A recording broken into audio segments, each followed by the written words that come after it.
Number 1, John Emil List, a crime that shattered the illusion of the perfect American family behind the doors of a sprawling Victorian mansion in Westfield, New Jersey.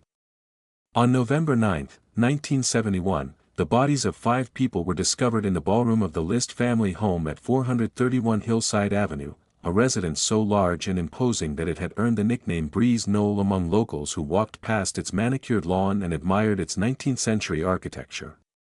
The dead were identified as Helen List, the 45-year-old wife of John List, Patricia List, the 16-year-old daughter, Frederick List, the 13-year-old son, John List Jr., the 15-year-old son, and Alma List, the 84-year-old mother of John List. All 5 had been shot execution-style with a 9mm handgun, and their bodies had been carefully arranged on sleeping bags in the ballroom, their faces covered with towels.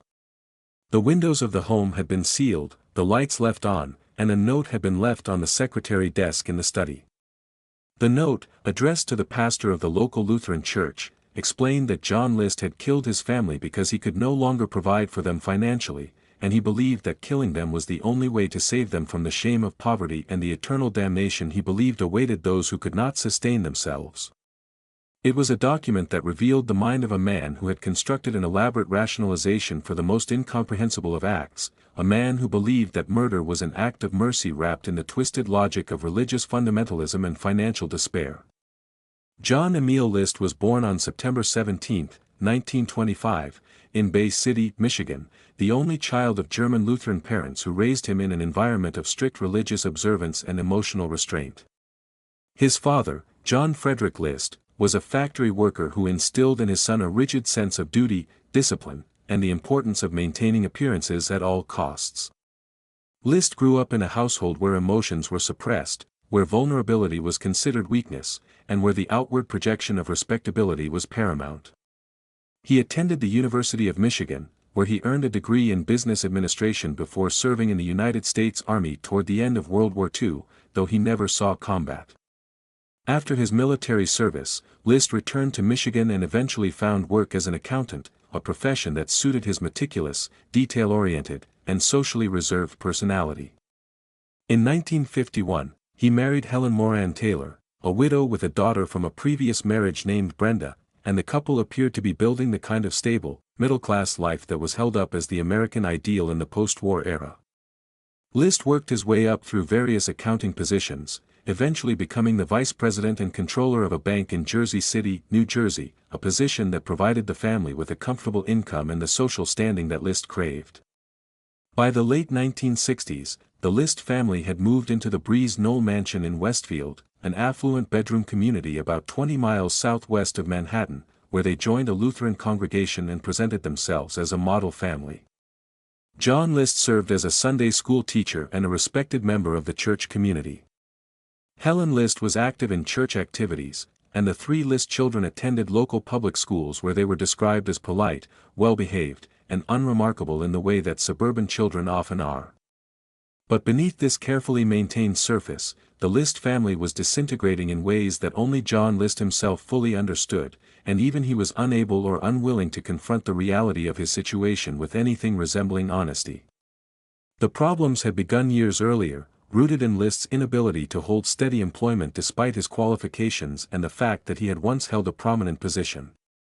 By 1969, List had lost his job at the bank, though the reasons for his departure were never made entirely clear. Some accounts suggest he was let go due to financial irregularities or poor performance, while others indicate that the bank was undergoing restructuring and List's position was eliminated. Whatever the specific reason, List never told his family that he had lost his job. Instead, he began leaving the house each morning dressed in a suit and carrying a briefcase, spending his days at the train station, in libraries, or walking the streets of Jersey City before returning home at the usual hour as though nothing had changed. This routine of pretense continued for months, during which the family's savings dwindled and List sank deeper into a private world of financial panic and existential dread. The mortgage payments on Breeze Knoll were substantial, and List had taken out a second mortgage on the property to maintain the family's lifestyle, a decision that only deepened the financial hole he was digging for himself. Helen List, meanwhile, was suffering from untreated syphilis that she had contracted from her first husband, a condition that had progressed to the point of affecting her mental and physical health. She experienced periods of confusion, depression, and erratic behavior that her husband found increasingly difficult to manage, though he made no effort to seek medical or psychiatric help for her. The List children were not without their own difficulties. Frederick, the youngest son, had a behavioral issue that some later described as a conduct disorder, while Patricia had developed a rebellious streak that included experimenting with drugs and associating with peers her father disapproved of. John List Jr., the eldest son, was perhaps the most conventional of the three, but he too chafed under the oppressive atmosphere that pervaded the household. Alma List, the elderly mother, was in declining health and required care that further strained the family's already fragile dynamics. By the fall of 1971, John List was a man who had lost his job, his financial security, his grip on the carefully constructed identity he had spent decades building, and, most critically, his ability to see any way out of his circumstances that did not involve the total destruction of everything around him. He had no close friends, no confidants, no one to whom he could turn for help or guidance. His Lutheran faith, rather than providing comfort or a framework for coping with adversity, had become a source of judgment and condemnation in his mind. He believed that his financial failure was a sin, that his inability to provide for his family was a mortal failing that would bring shame upon them and eternal suffering upon himself. And so, in the cold, methodical logic of a deeply disturbed mind, he arrived at the conclusion that the most merciful thing he could do was to kill his family and disappear, sparing them the humiliation of poverty and, in his twisted theological calculus, sending their souls to heaven before they could be corrupted by the secular world. On the evening of November 9, 1971, List put his plan into action with a precision that was chilling in its deliberateness. He had recently purchased a 9mm Steyr handgun and ammunition, telling the salesman that he needed the weapon for target shooting. That afternoon, while his children were at school, he shot and killed his mother, Alma, in her bedroom on the second floor. He then shot Helen in the kitchen as she prepared dinner. When the children returned home from school, List methodically called each one into the ballroom on the third floor and shot them one by one. Patricia was shot once in the head. Frederick was shot once in the chest and once in the head. John Jr. was shot once in the head. Each body was placed on a sleeping bag that List had laid out in advance, and each face was covered with a small towel, a detail that suggested either a final gesture of mercy or an inability to look upon what he had done. After the killings, List turned off the thermostat, sealed the windows with tape to slow the decomposition process, left all the lights on in the house, and set the radio to a classical music station. He then sat down at the desk in his study and wrote the 5-page letter to the pastor of his church, a document that combined financial confession, religious justification, and practical instructions about the disposal of the family's assets. He wrote that he had killed his family because he could no longer support them, that he had prayed about the decision, and that he believed God would understand. He asked the pastor to use the proceeds from the sale of the house and the family's remaining assets to pay off the mortgages and any outstanding debts. He then cleaned the murder weapon, turned off the lights in the study, and walked out of Breeze Knoll for the last time, leaving the front door unlocked.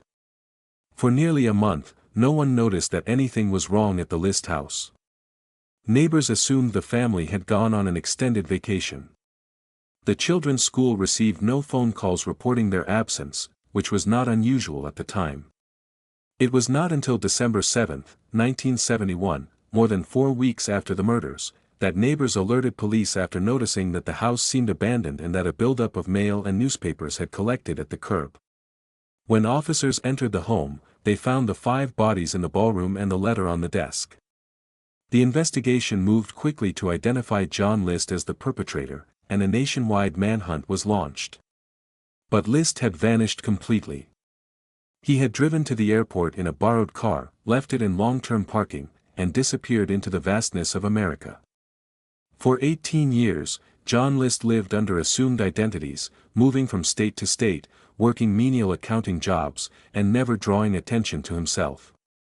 He eventually settled in Denver, Colorado, under the name Robert Peter Clark, where he married a woman named Dolores and blended into the quiet suburban life he had always projected as his ideal. He attended church regularly, paid his bills on time, and was described by neighbors as quiet and unremarkable. It was a remarkable act of sustained deception, made possible by List's emotionally flat personality, his lack of close relationships, and the fact that he had no criminal record prior to the murders. The case went cold for nearly 2 decades, and it might have remained unsolved forever if not for the advent of a new investigative tool that would revolutionize law enforcement, the television show America's Most Wanted. In May 1989, the program aired a segment on the List family murders, featuring an age-progressed clay bust created by forensic artist Frank Bender, who had worked with forensic psychologist Richard Walter to predict what List might look like after 18 years of aging. The bust was remarkably accurate, capturing the angular jaw, the thin lips, and the glasses that List still wore. A woman named Wanda Flannery, who lived in Richmond, Virginia, saw the broadcast and thought the bust resembled a man she knew named Robert Clark, who had recently dated her roommate. She contacted the show, and investigators began looking into Robert Peter Clark of Denver, Colorado.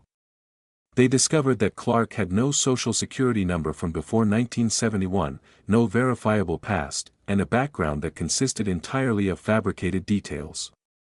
On June 1, 1989, just 11 days after the America's Most Wanted broadcast, John List was arrested at his workplace in Denver.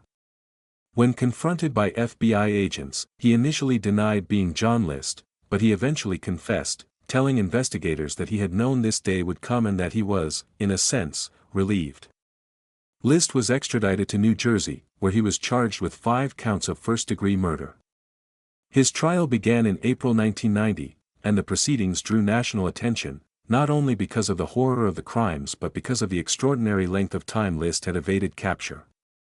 The prosecution presented a straightforward case, relying on the letter List had left at the scene, the forensic evidence placing him at the murder scene, and his subsequent confession. The defense did not contest the fact that List had killed his family but argued that he had been under extreme emotional distress at the time of the murders and that his mental state diminished his capacity to appreciate the criminality of his actions. Forensic psychiatrists testified for both sides, with the defense experts describing List as suffering from depression, obsessive-compulsive personality disorder, and a form of dissociation that allowed him to compartmentalize the murders as a necessary act rather than a criminal one. The prosecution experts countered that List's actions demonstrated clear premeditation, planning, and awareness of the wrongfulness of his conduct, pointing to the purchase of the weapon, the arrangement of the bodies, the sealing of the windows, and the detailed letter as evidence of a man who knew exactly what he was doing and chose to do it anyway. The jury deliberated for approximately 4 hours before finding John Emil List guilty on all 5 counts of first-degree murder. On May 5, 1990, the judge sentenced him to 5 consecutive terms of life imprisonment, ensuring that he would never be released. List was sent to Trenton State Prison, where he spent the rest of his life maintaining the quiet, orderly routine that had defined his entire existence. He showed no remorse for the killings, consistently maintaining that he had done what he believed was necessary to protect his family from spiritual and material ruin. In a rare prison interview, he told a reporter that he thought about his family every day and that he believed they were in a better place. John Emil List died in prison on March 21, 2008, at the age of 82, having never expressed what any reasonable person would recognize as genuine remorse for the 5 lives he extinguished in the ballroom of Breeze Knoll. The List case sent shockwaves through the community of Westfield and through the broader American consciousness, striking at the heart of the suburban ideal by demonstrating that the most monstrous acts could be carried out by the most ordinary-appearing men behind the most respectable facades. The case became a foundational text in the study of family annihilation, a category of crime that criminologists would later define as the deliberate killing of multiple family members, typically by a male head of household, driven by a combination of financial stress, marital conflict, and a narcissistic need for control. The List murders also highlighted the limitations of the criminal justice system in 1971, when missing persons reports for entire families could go uninvestigated for weeks and when a man could simply walk away from his life and assume a new identity with relative ease. The Breeze Knoll mansion, which had become a grim tourist attraction after the murders, was eventually purchased by a new owner who renovated the property extensively, though local residents continued to regard the house with a mixture of fear and fascination for decades. Patricia List's daughter, Brenda, who was Helen's child from her first marriage and was not living at Breeze Knoll at the time of the murders, became an outspoken advocate for victims of family violence, speaking publicly about the devastation that her stepfather had wrought and the lasting trauma that rippled through the extended family for generations. The John List case remains one of the most cited and studied family annihilation cases in American criminal history, a grim reminder that the appearance of normalcy is never a guarantee of safety and that the most dangerous predators are not always the strangers lurking in the shadows but sometimes the quiet men sitting at the head of the dinner table. Number 2, Christopher Lee Watts, a case that began with a frantic 911 call from a husband reporting his wife and children missing and ended with one of the most chilling confessions in modern criminal history, laying bare the horror of a father who murdered his entire family to start a new life with his mistress. On August 13, 2018, Shannon Watts, a 34-year-old pregnant mother of 2, and her daughters, 4-year-old Bella and 3-year-old Celeste, vanished from their home in Frederick, Colorado, a small town on the plains north of Denver where subdivisions full of new construction homes sit against a backdrop of distant mountains and endless sky. Christopher Watts, the 33-year-old husband and father, called the Frederick Police Department at 5:44 in the evening to report that his wife was not home when he returned from work and that his daughters were missing. He told the dispatcher that Shannon had left for a playdate with a friend and had not returned, that the front door was unlocked, and that her purse, phone, and car keys were still inside the house. His voice on the call was calm, almost eerily so, lacking the urgency and panic that one might expect from a man whose pregnant wife and 2 small children had seemingly vanished into thin air. Officers arrived at the Watts home within minutes and found no signs of a struggle, no evidence of a break-in, and nothing to suggest that anyone had been taken from the residence by force. Shannon's vehicle, a Lexus SUV, was parked in the driveway. Her cell phone, wallet, and keys were inside the house. The children's bedrooms were undisturbed, their beds made, their toys scattered on the floor in the way that children leave toys scattered on the floor in any normal home. The initial impression among responding officers was that this was either a voluntary disappearance or, less likely, an abduction, though the absence of any obvious signs of forced entry or violence made the abduction theory difficult to support. What the officers did not know in those first hours was that Christopher Watts was not a grieving husband but a calculating murderer who had already disposed of his family's bodies on a remote oil field where he worked and was now engaged in an elaborate performance designed to convince the world that his wife had simply walked out of his life. Christopher Lee Watts was born on May 16, 1985, in Spring, North Carolina, a small town outside of Fayetteville where he grew up in a working-class family with 2 older siblings. His parents, Ronnie and Cindy Watts, were described as devout Christians who raised their children in a conservative household where church attendance was expected and family loyalty was emphasized above all else. Chris was a quiet, unremarkable child who played baseball and did well enough in school but showed no particular ambition or direction as he moved through adolescence. He met Shannon Catherine Razusek in 2010, when both were living in North Carolina, and their relationship progressed quickly, fueled by what appeared to be a genuine physical attraction and a shared desire to build the kind of traditional family that both had grown up without in certain respects. They were married in 2012, and their first daughter, Bella Marie, was born later that same year. Their second daughter, Celeste Catherine, was born in 2013. In 2013, the Watts family relocated to Colorado, where Christopher had found work in the oil and gas industry, specifically as an operator for Anadarko Petroleum, one of the largest energy companies operating in the Wattenberg Field, a massive oil and gas formation that stretches across northeastern Colorado. The job paid well, providing Chris with an income that allowed Shannon to stay home with the children while also building a side business as a representative for a direct sales company called Thrive, a lifestyle brand that sold weight loss patches, supplements, and other products through a multi-level marketing structure. Shannon was an enthusiastic and successful Thrive promoter, maintaining an active social media presence on Facebook where she posted frequently about her family, her business, and the seemingly picture-perfect life they had built in their suburban Colorado home. Her Facebook page was a carefully curated exhibition of domestic happiness, filled with photos of Bella and Celeste in matching outfits, videos of family outings to the park, and inspirational quotes about the blessings of motherhood and the importance of family. But the reality behind the Facebook posts was far more complicated and far less happy than it appeared. By the spring and summer of 2018, the Watts marriage was in serious trouble. Christopher had begun an affair with a coworker, a woman named Nicole Kessinger, whom he had met at work and with whom he had begun a relationship that he concealed from Shanann. The affair, which Chris later described as a spontaneous and impulsive development, was in fact preceded by a pattern of emotional detachment, resentment, and growing distance that had been building within the marriage for months or possibly years. Chris felt suffocated by Shanann's intensity, by her demands for emotional engagement, by her constant presence on social media, and by what he perceived as her controlling behavior regarding the children and the household finances. Shanann, for her part, had sensed the growing distance and had confronted Chris about his emotional unavailability, though she did not know about the affair.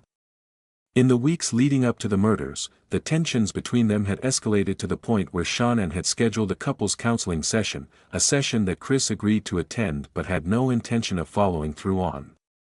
Shanann was also 15 weeks pregnant with their third child, a boy they had already named Nico, a pregnancy that Chris had not wanted and that had become a source of bitter conflict between them.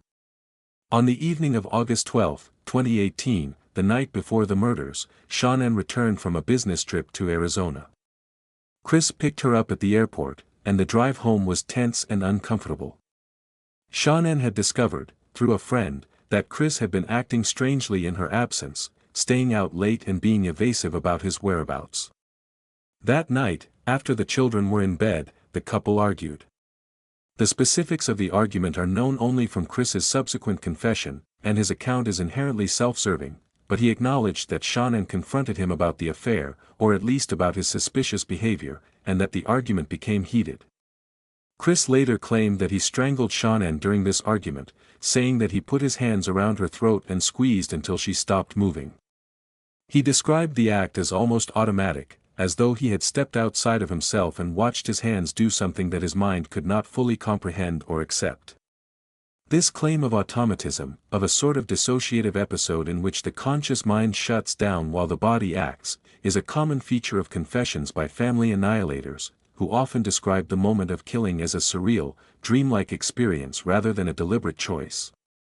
But the evidence in the Watts case strongly suggests that what happened in the early morning hours of August 13 was not a spontaneous act of passion but a premeditated plan that Chris had been formulating in his mind for days or weeks. After killing Shanann, Chris loaded her body into the back seat of his work truck, a large vehicle that would not attract attention in an industrial oil field. He then went upstairs to the children's bedroom. Bella, the 4-year-old, was awake. She asked where her mother was. Chris told her that her mother was in the truck and that they were going to see her. He wrapped both Bella and Celeste in blankets, carried them to the truck, and placed them in the back seat next to Shanann's body.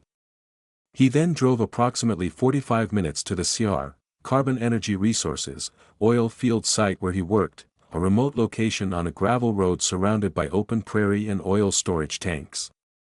The drive took place in the early morning darkness. Between 2 and 4 a.m., on roads that were virtually deserted at that hour. When he arrived at the site, Chris removed Shanann's body from the truck and buried it in a shallow grave near 2 of the oil storage tanks. He then returned to the truck for the children. What happened next is the most horrifying element of an already horrifying crime. Chris later confessed that he smothered both Bella and Celeste, pressing his hands over their mouths and noses until they stopped breathing. He described killing Celeste first and then Bella, who he said looked at him and asked, in her 4-year-old voice, what was wrong with her mommy. He then placed their small bodies in separate oil storage tanks on the site, tanks that were used to hold produced water, a toxic byproduct of oil extraction. The image of those 2 little girls, in their pajamas, being lowered into dark, foul-smelling tanks of chemical waste by their own father is one of the most disturbing images in the entire canon of American true crime, and it is an image that has haunted everyone who has ever worked on or followed this case. After disposing of the bodies, Chris drove home, cleaned the house, removed the bedding, and attempted to create the appearance that Shanann had simply left. He then went to work as though it were a normal day, sending text messages to Shanann's phone to create a digital trail that would support his story that she had gone to a friend's house. When police arrived at the house that evening in response to his 911 call, Chris maintained his composure remarkably well, though investigators later noted small inconsistencies in his story that gradually eroded his credibility. He could not explain why Shannon would leave without her children. He could not explain why the children's car seats were still in the house if they had gone somewhere with their mother. He could not explain why Shannon's medication, which she took daily, was still on the kitchen counter. Over the next 2 days, the investigation intensified as detectives from the Frederick Police Department, the Weld County Sheriff's Office, and the Colorado Bureau of Investigation converged on the Watts home and began conducting interviews, executing search warrants, and analyzing digital evidence. Chris agreed to take a polygraph examination on August 15, and the results were devastating. He failed the polygraph decisively, and when the examiner confronted him with the results, Chris's carefully constructed facade began to crack. Within hours, he was sitting in an interrogation room, telling detectives that he had killed Shannon in a fit of rage during their argument and that the children had witnessed the killing and become upset, at which point he said he had smothered them because they were in distress and he did not know what else to do. This confession was itself a lie, an attempt to reframe premeditated murder as a crime of passion that spiraled out of control, but it was enough to secure formal charges. The bodies of Shannon, Bella, and Celeste were recovered from the oil field site on August 16, and the manner of death was consistent with Chris's account. Shannon had been strangled. The children had been smothered. Christopher Watts was formally charged on August 21, 2018, with 5 counts of first-degree murder, 1 count of unlawful termination of a pregnancy, and 3 counts of tampering with a deceased human body. The case garnered immediate and intense national media attention, driven in large part by the stark contrast between the happy family depicted on Shannon's social media accounts and the grotesque reality of what Chris Watts had done. The public fascination was also fueled by the availability of video evidence, including the body camera footage from the initial police response, the interrogation video in which Chris confessed, and the extraordinary footage from the bedroom of Nicole Kessinger, who had agreed to be interviewed by investigators and who provided crucial information about the affair and Chris's state of mind in the days leading up to the murders. Kessinger told investigators that Chris had presented himself as a man in the process of getting a divorce, that he had taken her to his home while Shannon was out of town, and that he had spoken about his wife in dismissive and dehumanizing terms. She said she had no knowledge of any plan to harm Shannon or the children and that she was horrified to learn what had happened. The prosecution of Christopher Watts moved quickly, in part because the evidence was overwhelming and in part because Watts indicated through his attorneys that he was willing to plead guilty in exchange for an agreement that he would not face the death penalty. On November 6, 2018, Chris Watts stood in a Weld County courtroom and entered a guilty plea to all charges. During the sentencing hearing, which took place later that month, family members of Shannon Watts delivered victim impact statements that were among the most emotionally devastating ever heard in a Colorado courtroom. Shannon's brother, Frankie Rzusek, addressed Watts directly, telling him that he had taken away the most important people in his life and that he hoped Watts would suffer every day for the rest of his life.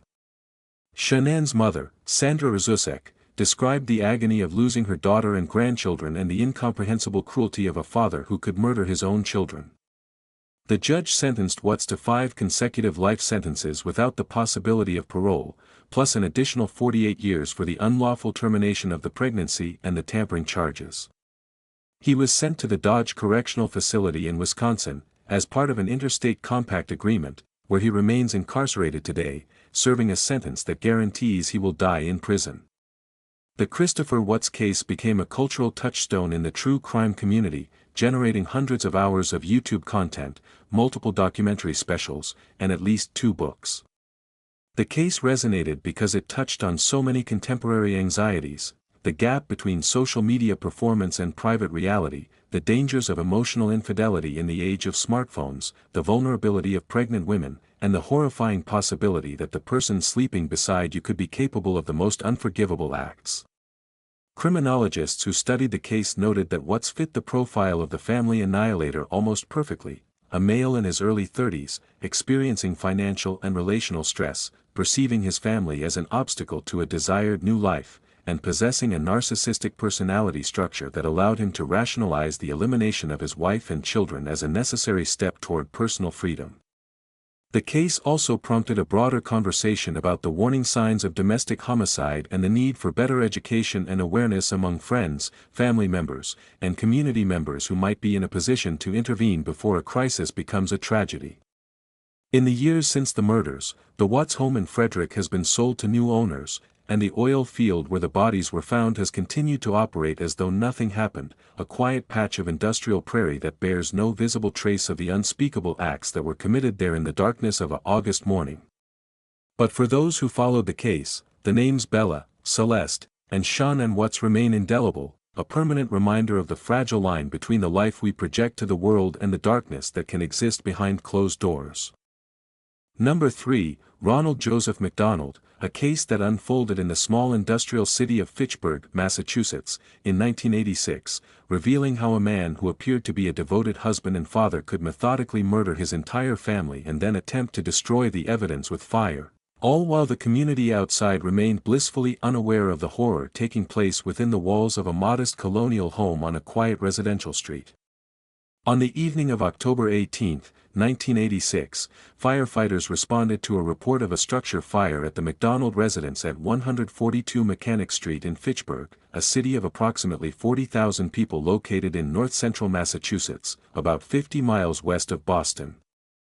When the fire department arrived, the house was fully engulfed in flames, and it took crews more than an hour to bring the blaze under control. After the fire was extinguished, firefighters conducting a search of the residence discovered the bodies of 3 people in a second-floor bedroom. The victims were identified as Sharon McDonald, Ronald's 36-year-old wife, Sean McDonald, the couple's 8-year-old son, and Amy McDonald, the couple's 5-year-old daughter. All 3 had been shot multiple times with a small-caliber firearm before the fire was set, a detail that became apparent when the medical examiner conducted autopsies and found bullet wounds in each victim that predated the burn injuries. Ronald McDonald, who was 40 years old at the time, was not at the house when firefighters arrived. He had been seen earlier in the evening at a local bar, where he had been drinking alone, and he was located by police several hours after the fire at a friend's apartment in a neighboring town. When officers approached him, McDonald initially expressed shock and grief at the news that his family had been killed in a fire, but his demeanor was described by witnesses as oddly controlled for a man who had just lost his wife and 2 children. He was taken to the Fitchburg Police Department for questioning, where detectives quickly focused on inconsistencies in his account of the evening. McDonald told investigators that he had left the house around 7 p.m. to go to the bar, that his wife and children were alive and well when he departed, and that he knew nothing about how the fire had started. But when detectives pressed him on specifics, his story began to unravel. He could not account for a period of approximately 2 hours during the evening. His clothing smelled of gasoline, a detail that several officers noticed immediately. And when confronted with the preliminary autopsy findings indicating that the victims had been shot before the fire, McDonald's composure cracked, and he eventually confessed to the murders.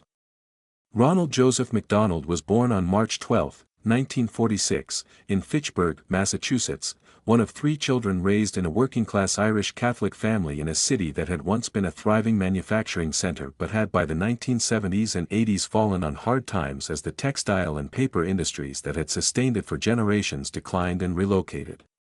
McDonald grew up in an environment where drinking was a common social activity and where emotional problems were typically dealt with through denial, suppression, or alcohol rather than through communication or professional help. He graduated from Fitchburg High School, served a brief stint in the military, and returned to Fitchburg to work in a series of blue-collar jobs, eventually finding stable employment at a local paper mill. In 1974, he married Sharon Powers, a Fitchburg native who worked as a secretary at a local insurance agency, and the couple settled into a comfortable if unremarkable life in a modest home on Mechanic Street. Sharon was described by friends and family as a warm, outgoing woman who was active in her children's school activities and who maintained close relationships with her siblings and parents. Sean and Amy were, by all accounts, happy, healthy children who were well liked by their teachers and classmates. The McDonald family presented the image of a typical working-class American household, the kind of family that appears in school photographs and holiday cards without any suggestion that anything is wrong behind the scenes. But beneath this surface, Ronald McDonald was a man in deep psychological distress, struggling with a combination of financial pressure, marital dissatisfaction, alcohol abuse, and a pervasive sense of inadequacy that he had carried with him since childhood. Friends and co-workers later described McDonald as a quiet, brooding man who rarely spoke about his personal life and who had a tendency to withdraw into himself when under stress. He was not physically abusive toward his wife or children, according to the statements gathered during the investigation, but he was emotionally absent, spending long hours at the bar after work and showing little interest in his children's activities or his wife's concerns. Sharon had expressed frustration to her sister about Ronald's drinking and his emotional unavailability, and the couple had discussed separation on at least one occasion, though Sharon had been reluctant to pursue a divorce because of the children and because of the financial uncertainty it would create. By the fall of 1986, the pressures on Ronald McDonald had reached a critical mass. He had recently been laid off from his job at the paper mill, a development that devastated his sense of identity and self-worth, as his entire self-concept was built around his ability to work and provide. He had not told Sharon about the layoff, a pattern of financial deception that closely paralleled the behavior of John List and other family annihilators who conceal their failures from their families until the weight of the deception becomes unbearable. He was drinking heavily, consuming up to a 12-pack of beer and several shots of whiskey on a typical evening. And he had begun to fixate on the idea that his life was over, that he had failed as a man, as a husband, and as a father, and that there was no way to recover from the ruin he had made of everything. On the evening of October 18, 1986, Ronald McDonald put his children to bed at their usual time. Around 7 p.m. Sharon was in the living room watching television. McDonald retrieved a .22 caliber rifle from a closet in the basement, a weapon he had owned for several years and that he used occasionally for target shooting. He went to the second-floor bedroom where Sharon was lying on the bed and shot her multiple times. He then went to the children's bedroom and shot Sean and Amy as they slept in their beds. After the shootings, McDonald poured gasoline throughout the second floor of the house, focusing on the bedrooms where the bodies lay, and set the fire using a match or lighter. He then left the house, got into his car, and drove to a local bar, where he spent approximately 2 hours drinking and attempting to establish an alibi. The fire, which was fed by the accelerant McDonald had spread, burned intensely but was contained to the upper floors of the house by the responding firefighters, a fact that proved crucial to the investigation because it preserved enough physical evidence to establish that the victims had been shot before the fire rather than killed by it. Had the fire completely consumed the structure, as McDonald had intended, the bullet wounds might never have been discovered, and the deaths might have been attributed to smoke inhalation or accidental causes. The investigation was led by the Fitchburg Police Department in conjunction with the Massachusetts State Police Crime Laboratory and the Office of the Chief Medical Examiner. The physical evidence included the .22 caliber rifle, which was recovered from the debris of the house, the gasoline containers found in the basement, and the bullet fragments recovered from the victims' bodies during autopsy. McDonald's confession, once obtained, provided a detailed account of the timeline and the sequence of events, though it offered little in the way of a coherent motive beyond his vague statements about feeling like a failure and not wanting his family to suffer the humiliation of his unemployment and alcoholism. The trial of Ronald McDonald took place in the spring of 1987 in Worcester Superior Court, with the prosecution arguing that the murders were a premeditated act committed by a man who had carefully planned the killings and the cover-up. The prosecution presented evidence of the gasoline purchase, the arrangement of the bodies, the positioning of the rifle, and the timing of McDonald's departure from the house, all of which suggested deliberation rather than impulse. The defense, led by a court-appointed attorney, acknowledged that McDonald had committed the killings but argued that his mental state at the time was so impaired by alcohol, depression, and a personality disorder that he could not be held fully responsible for his actions. Forensic psychiatrists testifying for the defense diagnosed McDonald with dysthymic disorder, a chronic form of depression, and alcohol dependence, and suggested that he had been in a dissociative state at the time of the murders. The prosecution's mental health experts countered that McDonald's actions demonstrated clear planning and awareness, and that his consumption of alcohol, while significant, had not rendered him unable to appreciate the wrongfulness of his conduct. The jury rejected the defense's argument, finding McDonald guilty on 3 counts of first-degree murder and 1 count of arson. The judge sentenced him to 3 consecutive terms of life imprisonment without the possibility of parole, plus an additional 15 to 20 years for the arson charge. Ronald McDonald was transported to the Massachusetts Correctional Institution at Cedar Junction, the state's maximum security prison, where he would spend the remainder of his life. In the years following his conviction, McDonald gave a series of prison interviews in which he attempted to explain, if not justify, what he had done. He described a childhood marked by emotional neglect and a father who was physically present but psychologically absent. He spoke about the shame of losing his job and the terror he felt at the prospect of his wife and children discovering that he could no longer provide for them. He expressed remorse for the killings, though his remorse was always filtered through the lens of his own suffering, as though the deaths of his wife and children were primarily a tragedy for him rather than for the people whose lives he had ended. Psychologists who evaluated McDonald in prison noted that he exhibited many of the traits associated with what is now called covert narcissism, a personality pattern characterized by a fragile self-esteem masked by an outward appearance of humility and compliance, a deep need for admiration, and a propensity for passive-aggressive behavior and emotional withdrawal. The McDonald case, while less nationally famous than the Watts or List cases, is cited by criminologists who study family annihilation as a textbook example of the working-class annihilator, a man whose identity is entirely constructed around his role as a provider and who, when that role is stripped away, responds not by seeking help or reinventing himself but by destroying the very people who depend on him, as though their existence has become a mirror that reflects his inadequacy too painfully to endure.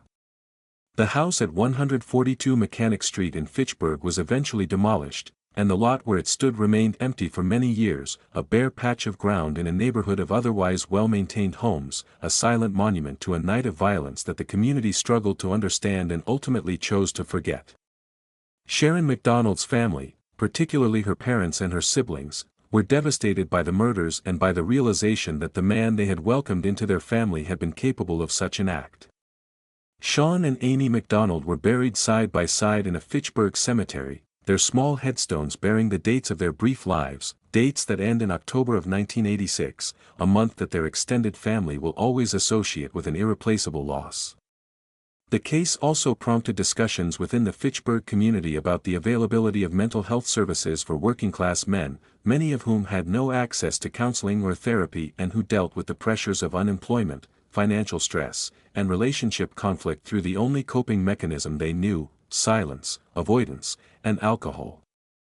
Ronald McDonald died in prison in 2014, having spent 27 years behind bars for the murder of his wife and 2 children, a sentence that, no matter how long it lasted, could never equal the weight of what he had taken from the world on that October night in Fitchburg. Number 4, Robert William Fisher, a case that represents one of the most chilling and frustrating unsolved family murder investigations in American history, a crime in which a father systematically executed his wife, his 2 young children, and the family dog, then rigged the house to explode, and simply vanished into the night, leaving behind a scene of devastation so complete that it seemed designed to erase not only the evidence of his crimes but the very existence of the family he had destroyed. On April 10, 2001, at approximately 8:42 in the morning, an enormous explosion tore through a 2-story home at 2653rd Street in Scottsdale, Arizona, a prosperous suburb of Phoenix known for its golf courses, luxury shopping, and carefully manicured residential developments.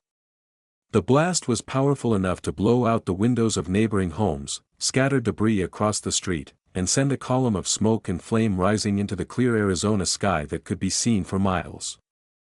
Firefighters and police officers who arrived at the scene within minutes found the house almost entirely consumed by fire, the structure so badly damaged by the explosion and the subsequent blaze that it was on the verge of structural collapse.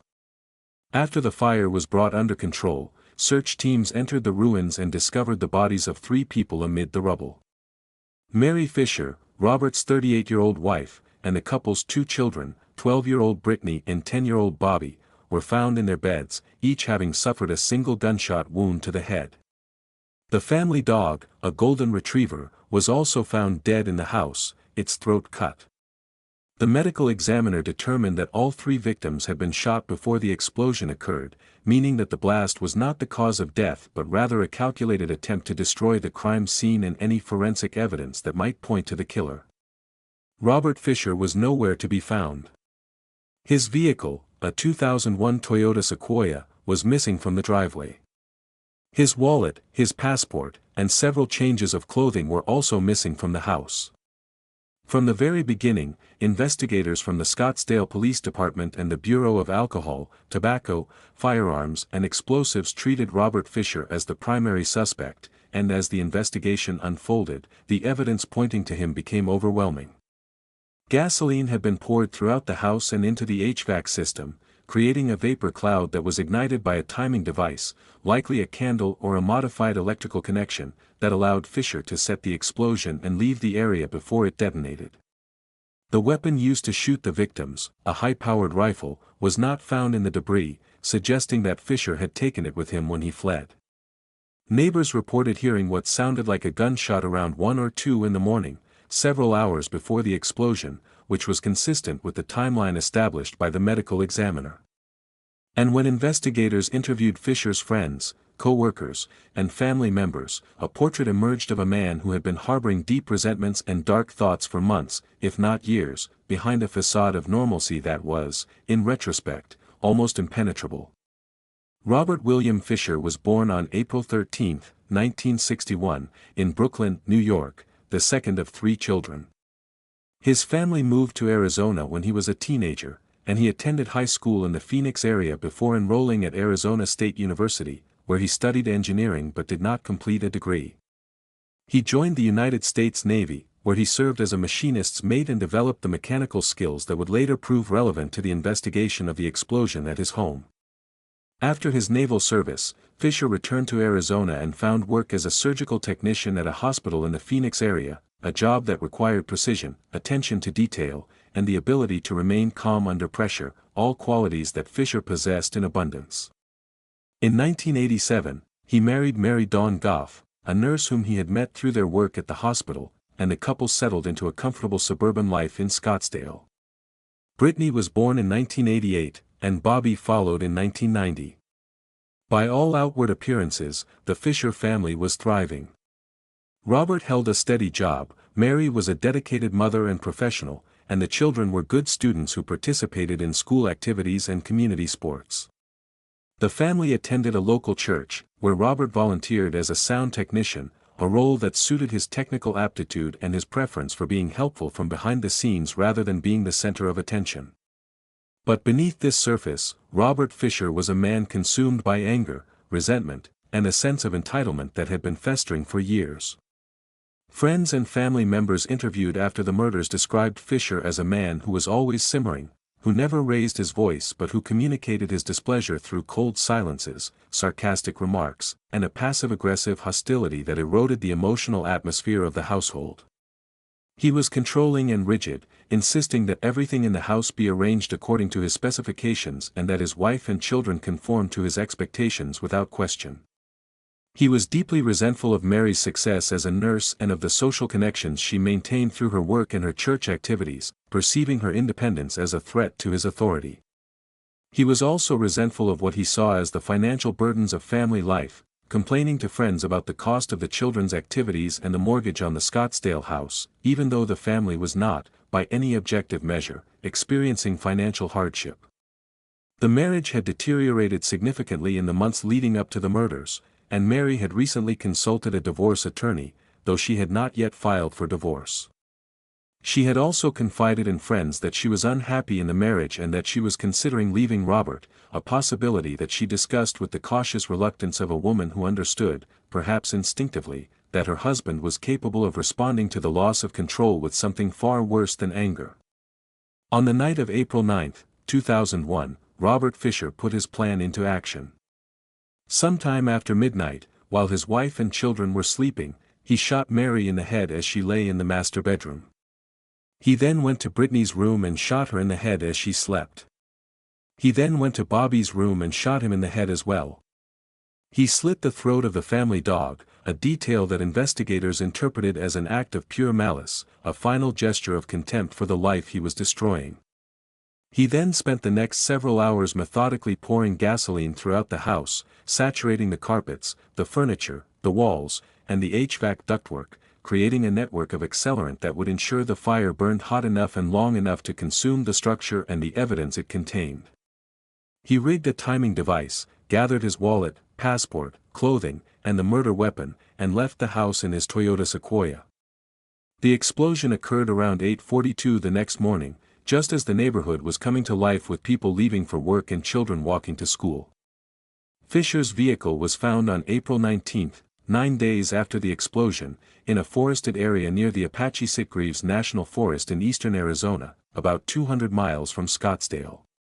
The SUV was abandoned but undamaged, and a search of the surrounding area by teams of deputies, agents, and volunteers turned up no sign of Fisher.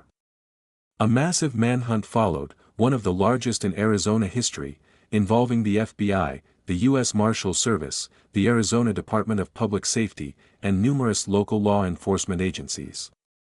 Search teams combed the rugged terrain of the national forest on foot, on horseback, and from helicopters. Fisher's photograph was distributed nationwide, and he was featured on America's Most Wanted, which generated hundreds of tips but no confirmed sightings. Despite these extraordinary efforts, Robert Fisher was never found. In 2002, the FBI added Fisher to its 10 most wanted fugitives list, where he remains to this day, one of the longest tenured members of that infamous roster. Over the years, there have been numerous reported sightings of Fisher in various parts of the country, from the Pacific Northwest to the Gulf Coast to the Appalachian region, but none of these sightings has been verified. Some investigators have speculated that Fisher may have committed suicide in the wilderness after abandoning his vehicle, and that his remains are somewhere in the vast, rugged terrain of eastern Arizona, hidden beneath years of accumulated forest debris. Others believe he is alive, living under an assumed identity in some remote corner of the country, supported by the survival skills he acquired in the Navy and the mechanical aptitude that would allow him to work in trades that do not require extensive background checks. The Fisher case has become one of the most discussed and debated in the true crime community, in part because of the sheer audacity of the crime, the meticulousness of the cover-up, and the infuriating impossibility of a man simply ceasing to exist in the modern era of surveillance, digital records, and biometric identification. The case has also prompted a broader conversation about the limitations of the criminal justice system when it comes to apprehending fugitives who are disciplined, intelligent, and willing to disappear completely. The Scottsdale house where the Fisher family died was rebuilt after the explosion, and the new home on the site bears no visible trace of the horror that occurred there. Mary Fisher's parents, who were devastated by the loss of their daughter and grandchildren, established a scholarship fund in Brittany and Bobby's names at their former elementary school, a gesture of remembrance that sought to create something positive from an act of pure destruction. The case remains open and active, and the FBI continues to pursue leads and investigate tips, driven by the belief that Robert Fisher is still alive and that justice for Mary, Brittany, and Bobby Fisher is not a matter of if but of when. Number 5, Bradley William Stone, a case that erupted in the quiet Montgomery County, Pennsylvania, community of Pennsburg in December of 2014, when a man embroiled in a bitter custody dispute walked into multiple family homes on a single morning and shot and killed 6 people, including his ex-wife, before vanishing into the wooded countryside and dying by his own hand in a remote area miles away, leaving a community in shock and a family obliterated beyond any possibility of recovery. On December 15, 2014, at approximately 3:45 in the morning, Bradley Stone entered the home of his ex-wife's sister, Patricia Flick, at 131 Mermaid Lane in the community of Souderton, Pennsylvania, and shot and killed her. He then drove to a second home on Mermaid Lane, the residence of his ex-wife's mother, Joanne Gilhooly, where he shot and killed Joanne and Joanne's husband, Robert. He then drove to a third location, an apartment complex in nearby Lansdale, where his ex-wife, Nicole Stone, was living with their 2 young daughters. Nicole had heard about the shootings at the other homes and had attempted to flee with the children, but Stone caught up with her in the parking lot of the apartment complex and shot and killed her. He did not harm the children, who were found unharmed in the apartment. Stone then fled the scene in his vehicle, triggering a massive manhunt that shut down schools, businesses, and roads across Montgomery County and the surrounding area for the better part of 2 days. On December 17, 2014, Stone's body was found in a wooded area near Pennsburg, approximately 5 miles from the scene of the final shooting. He had died from a single, self-inflicted gunshot wound to the head. The weapon used in all of the murders was recovered beside his body. In the span of approximately 30 minutes on a single December morning, Bradley Stone had killed 6 people, all of whom were connected to him through his marriage to Nicole Stone, and had transformed a cluster of quiet suburban neighborhoods into a crime scene of staggering proportions.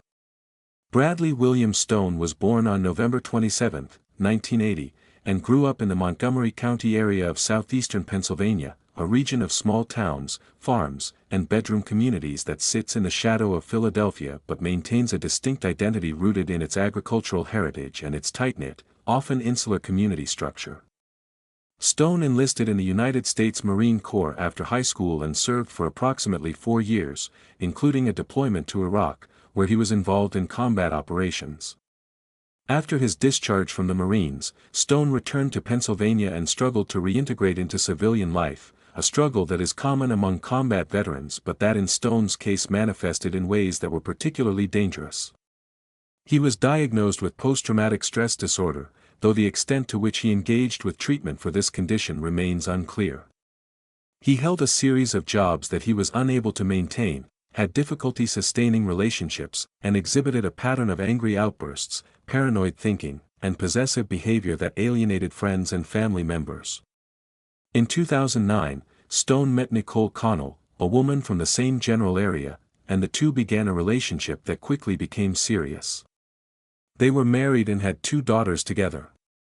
But the marriage was troubled from the outset, marred by Stone's emotional volatility, his jealousy, his attempts to control Nicole's movements and social interactions, and his escalating pattern of verbal abuse that several witnesses later described as terrifying in its intensity. Nicole filed for divorce in 2013, and the dissolution of the marriage unleashed a cascade of anger and resentment in Stone that consumed him entirely. The custody arrangement that resulted from the divorce was a source of particular rage for Stone, who believed that Nicole was unfairly limiting his access to their children and that the family court system was biased against fathers. He filed numerous motions and complaints with the court, complaining about visitation schedules, alleging that Nicole was alienating the children from him, and making accusations that were investigated and found to be without merit.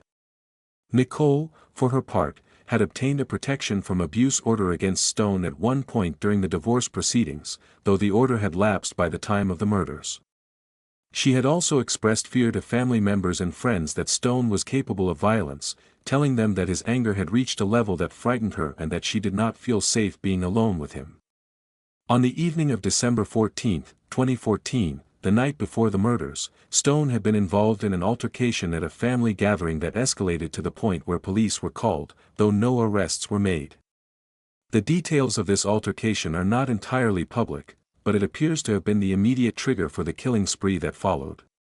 Stone left the gathering in a state of fury, and sometime in the early morning hours of December 15, he armed himself with a handgun and began the systematic execution of the people he held responsible for what he perceived as the destruction of his life. The investigation, led by the Montgomery County District Attorney's Office and the Montgomery County Detective Bureau, moved quickly in the hours and days following the murders. The autopsies confirmed that all 6 victims died from gunshot wounds and that the same weapon, a handgun, was used in each killing. Stone's vehicle was located near the wooded area where his body was found, and the weapon was recovered beside him. The investigation concluded that Stone had acted alone and that the murders were the culmination of a long-simmering resentment toward Nicole's family, whom he blamed for encouraging the divorce and for interfering with his relationship with his children. The Bradley Stone case sent a shockwave through the Montgomery County community and through the broader network of military families, domestic violence advocates, and family court professionals who recognized in Stone's trajectory a pattern that they had seen before but that they had been powerless to prevent. The case highlighted the particular danger posed by combat veterans with untreated PTSD who have access to firearms and who are in the midst of custody disputes, a combination of risk factors that domestic violence researchers have identified as one of the most lethal in the field.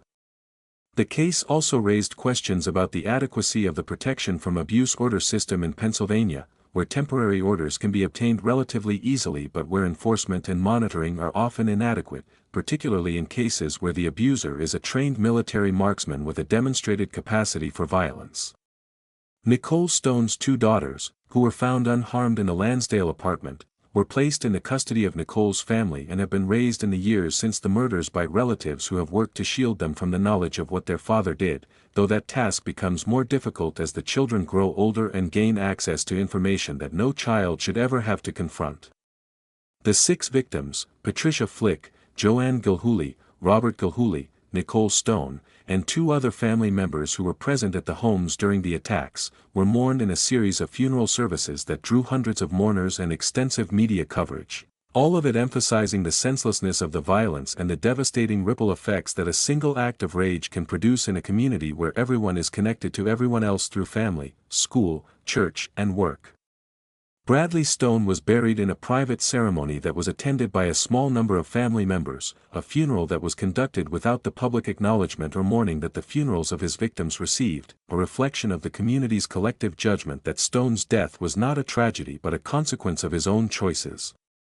The case remains a frequently cited example in discussions about the need for better mental health services for veterans, more robust enforcement of protection orders, and a greater understanding among family court professionals of the warning signs that can precede a domestic homicide. Number 6, Anthony Edward Kirkland, a case that spans 2 decades of violence and reveals a pattern of escalating brutality that began within his own family and eventually expanded to include the murder of multiple women in the Cincinnati, Ohio area, making him one of the most prolific and disturbing serial killers in the history of that city. On March 7, 1987, firefighters responded to a fire at an apartment complex in the Westwood neighborhood of Cincinnati and discovered the bodies of Anthony Kirkland's wife, Leola Douglas, and their 2 young children, 12-year-old Antoine and 10-year-old Tawaisha, all of whom had been killed by the fire. Kirkland, who was 23 years old at the time, was arrested and charged with 3 counts of aggravated murder and aggravated arson. The investigation determined that Kirkland had set the fire intentionally, using an accelerant to ensure that the blaze would be intense enough to destroy the apartment and everyone inside it. During the trial, prosecutors presented evidence that Kirkland had a history of domestic violence against Leola and that the fire was the culmination of a pattern of abuse and control that had been escalating in the months leading up to the killings. Kirkland was convicted on all charges and sentenced to 16 years to life in prison, a sentence that, in retrospect, would prove to be catastrophically insufficient. Anthony Edward Kirkland was born on September 13, 1963, in Cincinnati, Ohio, one of several children raised by a single mother in the city's West End, a neighborhood that had been hollowed out by decades of deindustrialization, redlining, and disinvestment, and that by the 1970s and 80s was characterized by concentrated poverty, failing schools, and high rates of crime. Kirkland grew up in an environment of profound instability, with little supervision, few positive role models, and no access to the mental health services that might have addressed the psychological damage he was accumulating as a child. He was in and out of juvenile detention facilities as a teenager, convicted of theft, burglary, and assault, offenses that marked him early as a young man with a serious propensity for antisocial behavior. By the time he reached adulthood, Kirkland had developed a pattern of criminality that was as consistent as it was destructive, a pattern that included violence against women, substance abuse, and an apparent inability to experience empathy or remorse for the harm he caused others. His relationship with Leola Douglas was characterized from the beginning by the same dynamics of control, jealousy, and physical violence that would define every intimate relationship Kirkland would ever have. Leola had attempted to leave him on multiple occasions, but like many victims of domestic violence, she found it difficult to break free from a relationship in which the abuser had isolated her from friends and family, destroyed her self-esteem, and created an environment of fear that made leaving feel more dangerous than staying. On the night of March 6, 1987, Kirkland and Leola argued, and Kirkland, in a rage, set fire to the apartment where Leola and the children were sleeping. The fire spread rapidly, and all 3 were trapped inside. When firefighters arrived, the apartment was fully engulfed, and the bodies were found in the debris. Kirkland was not in the apartment when the fire started. He had left the building after setting the blaze, a fact that established premeditation and eliminated any possibility of arguing that the deaths were accidental. Kirkland was convicted and sent to the Ohio Department of Rehabilitation and Correction, where he served approximately 13 years of his sentence before being released on parole in 2000. His release, which was approved by a parole board that had access to his record of domestic violence and the extremely violent nature of his crimes, would prove to be one of the most consequential and tragic decisions in the history of Ohio's corrections system. Between 2000 and 2009, Anthony Kirkland embarked on a campaign of violence against women in the Cincinnati area that resulted in the deaths of at least 4 additional victims. In 2006, the burned body of Casonia Crawford, a 25-year-old woman, was found in a wooded area in Cincinnati. In 2007, the body of Mary Jo Newton, a 45-year-old woman, was found in a similar location. In 2009, the bodies of Kimya Rollison, a 25-year-old woman, and Esme Kenny, a 13-year-old girl who had been out for a jog, were found within days of each other in a wooded area near the Mill Creek watershed in Cincinnati. All of the victims had been strangled, and most had been burned after death, a signature element that linked the cases and that demonstrated a horrifying consistency in Kirkland's method of killing. Kirkland was arrested in 2009 after a witness saw him near the area where Esme Kenny's body was found and provided a description that matched Kirkland's appearance. DNA evidence subsequently linked him to all 4 murders, and he was charged with multiple counts of aggravated murder, kidnapping, and abuse of a corpse. During the interrogation, Kirkland confessed to the killings, providing details that only the perpetrator could have known. He told investigators that he killed women because he felt a compulsion to do so, a compulsion that he described as irresistible and that he said had been with him since his youth. He also made statements suggesting that the murders of the 4 women were connected, in his mind, to the deaths of his wife and children, as though the later killings were an extension or a repetition of the original crime, a pattern of violence that had never been truly interrupted by his imprisonment. The trial of Anthony Kirkland for the murders of Casonia Crawford, Mary Jo Newton, Kimya Rollison, and Esme Kenny took place in 2010 in Hamilton County, Ohio, and the proceedings were notable for the sheer volume of evidence and the disturbing nature of the testimony. The prosecution presented forensic evidence, DNA results, witness testimony, and Kirkland's own confession, building a case that was as airtight as it was horrifying. The defense argued that Kirkland was mentally ill and that his crimes were the product of a severe personality disorder that impaired his ability to control his impulses, but the jury rejected this argument, finding him guilty on all counts. The judge sentenced Kirkland to death for the murders of Esme Kenny and Kimya Rollison, and to additional terms of life imprisonment without parole for the other murders. He was sent to death row at the Chillicothe Correctional Institution in southern Ohio, where he remains today, appealing his sentence through a lengthy and ongoing legal process. The Anthony Kirkland case is one of the most disturbing in the annals of Ohio criminal history, not only because of the number of lives he destroyed but because of the systemic failures that allowed him to be released from prison after killing his own family and to go on killing for nearly a decade before being stopped. The case prompted a thorough review of Ohio's parole policies and a broader conversation about the assessment and management of violent offenders within the corrections system. The families of Kirkland's victims, including the relatives of Leola Douglas and the 2 children who died in the 1987 fire, have been vocal in their advocacy for tougher sentencing laws and better oversight of violent offenders, arguing that the system failed their loved ones not once but twice, first by not protecting them from Kirkland's violence and then by releasing him to kill again. The case also highlighted the particular vulnerability of women in communities where poverty, addiction, and social isolation create conditions in which predators like Kirkland can operate with relative impunity, targeting women who are less likely to be missed immediately and whose disappearances are less likely to generate the kind of urgent law enforcement response that the disappearance of a middle-class suburban woman might provoke. Anthony Kirkland's name has become synonymous with the worst kind of predatory violence, a reminder that some individuals are so profoundly damaged and so immune to rehabilitation that the only appropriate response of the justice system is permanent containment. Number 7, David Peter Braum, a case that shocked the state of Minnesota to its core in 1988 when a 16-year-old high school student used an axe to murder his entire family in their home in Rochester, a city in the southeastern part of the state known for its Mayo Clinic, its quality of life, and its improbability as the setting for one of the most brutal family massacres in American history. On February 9, 1988, the bodies of Bernard Braum, a 44-year-old accountant, his wife, Paulette, a 41-year-old homemaker, and their two children, 14-year-old Diane and 9-year-old Richard, were discovered in the Brahm family home at 2226 14th Avenue Northwest in Rochester. All four had been killed with an axe, and the scene was described by responding officers as one of the most gruesome they had ever encountered, with blood spatter covering the walls, ceilings, and floors of multiple rooms. David Brahm, the 16-year-old son and brother of the victims, was found in the house when officers arrived, sitting in a chair in the living room, calm and unresponsive to questions. He was taken into custody and transported to the Olmsted County Jail, where he was charged with 4 counts of second-degree murder.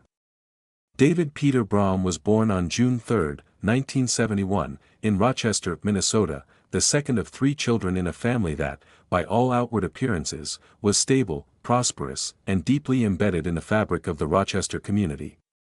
Bernard Brahm was a senior accountant at a prominent firm in the city, a job that provided the family with a comfortable upper-middle-class income.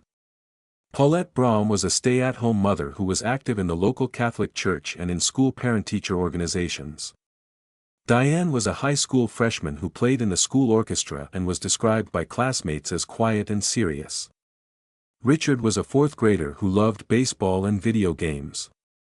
David, the middle child, was a junior at John Marshall High School in Rochester, where he was an above-average student who participated in the debate team and was known among his peers as intelligent, articulate, and somewhat socially awkward.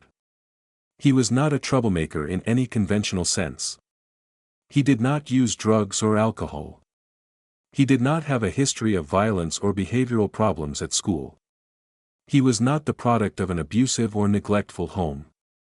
The Brahm household was described by everyone who knew the family as calm, orderly, and unremarkable in every way that mattered, which made the murders all the more incomprehensible to the people who knew them.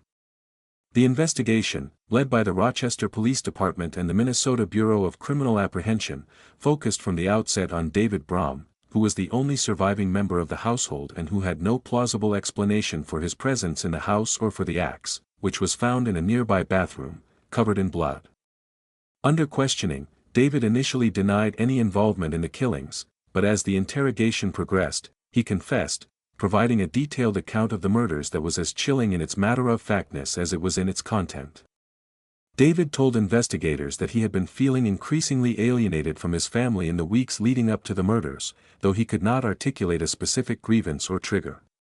He described a sense of detachment, as though he were watching himself from outside his body, and he said that on the night of February 8, he had gone to the garage, retrieved the axe, and begun killing his family members one by one while they slept. He said he started with his father, then moved to his mother, then killed Diane, and then killed Richard. After each killing, he paused to clean the axe before moving to the next room, a detail that suggested a degree of deliberation and awareness that was inconsistent with his later claims of being in a dissociative state. When asked why he had done it, David offered no explanation that satisfied the investigators or the psychologists who later evaluated him. He said things like "it seemed like the right thing to do at the time and I just felt like doing it," statements that were as terrifying in their emptiness as any detailed confession of motive could have been. The legal proceedings in the Brahm case were complicated by the question of whether David should be tried as an adult or as a juvenile. At 16, he was old enough under Minnesota law to be certified as an adult for the purposes of prosecution, and the prosecution moved aggressively to have him tried in adult court, arguing that the severity and premeditation of the crimes warranted adult-level accountability. After a certification hearing, the judge ruled that David would be tried as an adult, a decision that was upheld on appeal. The trial took place in the fall of 1989 in Olmsted County District Court, with the prosecution presenting a case built on David's confession, the forensic evidence from the crime scene, and the testimony of forensic psychologists who had evaluated David and found him to be legally sane at the time of the offenses. The defense, led by a public defender, argued that David suffered from a serious mental illness, possibly schizophrenia or a dissociative disorder, that impaired his ability to understand the nature and wrongfulness of his actions. 2 defense psychiatrists testified that David exhibited signs of a thought disorder that had been developing in the months before the murders and that he was in a psychotic state at the time of the killings. 2 prosecution psychiatrists countered that David's behavior before, during, and after the murders demonstrated a clear awareness of what he was doing, pointing to his attempts to clean the acts, his decision to remain in the house after the killings, and his coherent, if emotionless, responses during police questioning. The jury deliberated for approximately 6 hours before finding David Braum guilty on 4 counts of second-degree murder. The judge sentenced him to 4 consecutive life terms in prison, with a possibility of parole after approximately 40 years, a possibility that was highly unlikely to be realized given the nature of his crimes. David Braum was sent to the Minnesota Correctional Facility at Stillwater, where he has remained incarcerated for more than 3 decades. Over the years, he has been a model prisoner, participating in educational programs and avoiding disciplinary infractions, a pattern of compliant behavior that is entirely consistent with the cold, detached personality that made him capable of murder in the first place. He has been denied parole at every hearing, and it is widely expected that he will die in prison. The David Braum case remains one of the most discussed and analyzed in the history of Minnesota criminal law, in part because of the youth of the perpetrator, the absence of any identifiable trigger or motive, and the sheer brutality of the method. The case became a foundational text in the study of juvenile homicide and prompted a broader conversation in Minnesota about the assessment and treatment of mental illness in adolescents, particularly in cases where the illness presents not as overt psychosis but as a subtle, progressive detachment from reality that can go unnoticed by parents, teachers, and peers until it erupts in violence. The Braum family home on 14th Avenue Northwest was demolished in the years after the murders, and the lot where it stood was incorporated into a neighboring property, erasing the physical site of the crime but not the memory of what happened there. The city of Rochester, which is not accustomed to being associated with violent crime, struggled to come to terms with the Braum murders, and the case is still remembered by longtime residents as the moment when the illusion of safety in their community was permanently shattered. Number 8. James Urban Ruppert, a case that stands as one of the deadliest family massacres in American history, a crime so extreme in its scale and so inexplicable in its motivation that it continues to defy easy categorization more than 4 decades after it was committed. On March 30, 1975, which was Easter Sunday, 11 members of the Ruppert and Allerding families gathered at the home of James Ruppert's mother, Charity Ruppert, at 635 Minor Avenue in Hamilton, Ohio, a small industrial city in the southwestern part of the state, about 20 miles north of Cincinnati. The gathering was a traditional Easter celebration, the kind of large family dinner that took place in countless American homes on that Sunday, with children hunting for eggs, adults catching up on family news, and the table groaning under the weight of a holiday meal. Charity Ruppert, who was 65 years old, had invited her son James and her other son, Leonard, along with Leonard's wife, Alberta, and their 4 children, aged 4 through 12. Also present was Alma Allerding, Charity's sister, who was visiting from out of town. By the end of the day, 11 of the 12 people who had gathered at the Minor Avenue house would be dead, all of them shot multiple times with a combination of firearms that James Ruppert had brought to the gathering. The victims were Charity Ruppert, Leonard Ruppert, 41, Alberta Ruppert, 40, their children, David, 12, John, 11, Leonard Jr., 9, and Michael, 4, and Alma Allerding, 67. 3 other children, who were in a basement playroom during the shootings, survived by hiding and were unharmed. James Ruppert, who was 41 years old at the time, was found in the house when police arrived and was taken into custody without incident. James Urban Ruppert was born on February 22, 1934, in Hamilton, Ohio, the younger of Charity Ruppert's 2 sons. His childhood was marked by poverty, instability, and a profound sense of inferiority that would shadow him for his entire life. His parents divorced when he was young, and James was raised primarily by his mother, who worked multiple jobs to support the family but who was often too exhausted and too overwhelmed to provide the emotional nurturance that a sensitive child needs. James was a sickly child who suffered from frequent illnesses and who was frequently absent from school, falling behind his peers academically and socially. He was bullied by other children, who mocked his small stature, his poor clothes, and his awkward manner, experiences that left deep psychological scars and that contributed to a lifelong pattern of social withdrawal and self-loathing. As an adult, James Ruppert was a failure by every conventional measure. He attended college briefly but dropped out. He held a series of menial jobs that he could not sustain. He married and divorced twice, with both marriages ending because of his inability to hold a job, his drinking, and his emotional volatility. He had no children. He lived alone in a series of shabby apartments and boarding houses in and around Hamilton, eking out an existence on odd jobs and occasional financial assistance from his mother, who continued to support him despite his chronic inability to function as an independent adult. The relationship between James and his mother was the central dynamic of his life, a relationship characterized by a toxic mixture of dependence, resentment, and guilt. Charity Ruppert was a devout Catholic who believed in the duty of a mother to care for her children regardless of their failings, and she provided James with money, food, and emotional support long after most parents would have cut ties. But her support was not unconditional. She frequently expressed her disappointment in James, comparing him unfavorably to his older brother Leonard, who was married, employed, and raising a family, all the things that James had failed to achieve. These comparisons were devastating to James, who internalized his mother's disappointment as a confirmation of his worthlessness and who grew to resent Leonard's success as a personal affront. By 1975, the tensions within the Ruppert family had reached a breaking point. Charity, who was in declining health, had begun to suggest that James might need to find his own living arrangements and that her financial support would not continue indefinitely. Leonard, who had been supporting his mother financially as well, had grown increasingly frustrated with what he saw as James's freeloading and lack of effort. James, for his part, felt that the entire family was conspiring against him, that his mother preferred Leonard, and that he was being pushed out of the only family he had. On Easter Sunday, March 30, 1975, James Ruppert arrived at his mother's house carrying 2 handguns and a rifle that he had recently purchased. He greeted the family, sat down for dinner, and behaved, by most accounts, in a relatively normal manner, though some witnesses later recalled that he seemed quieter than usual and that he drank heavily throughout the meal. At some point during the afternoon, James left the table, retrieved his weapons, and began shooting. He moved through the house methodically, targeting each family member individually, firing multiple shots into each victim.